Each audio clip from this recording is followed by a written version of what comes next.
ito ay rated SPG. Striktong patnubay at gabay ng magulang ang kailangan. Malakas nga ang pakiramdam ni Rigor na may illegal na gagawin itong sila Colonel Romero, kaya kasama nito ang mga iba nilang kasamahan at hindi ito mga nakauniforme ng pangpulis.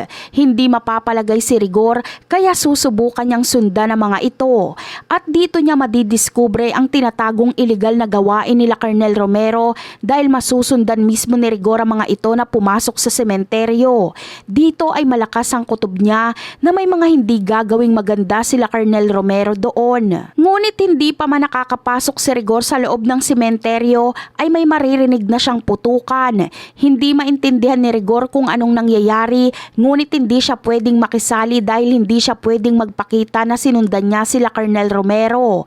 Ngunit makikita nga ni Rigor na sila Fatima pala ang hinahabol nila Colonel Romero at palaisipan sa kanya kung bakit sila Fatima gustong ipatumba.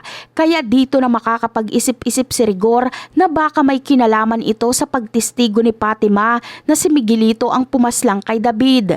Kaya mabilis ding aalis doon si Rigor at babalik na sa presinto at doon niya tatagpi-tagpiin ang mga pangyayari. Dito na marirealize ni Rigor na siguro totoo ang mga sinabi ni Fatima dahil hindi siguro ipapatumba si Fatima kung hindi ito malaking banta sa mga girero. Bagamat gustong tulungan ni Rigor si Fatima, ngunit hindi niya ito nagawa. Ang hindi alam ni Rigor ay nandoon din sila Tanggol sa sementeryo para iligtas at protektahan si Fatima. Kaya aatras sila Colonel Romero at hindi sila makakapalag kila Tanggol. Babalik sila ng presinto ng mga dismayado dahil palpak na naman ang kanilang naging plano na pagpaslang kay Fatima.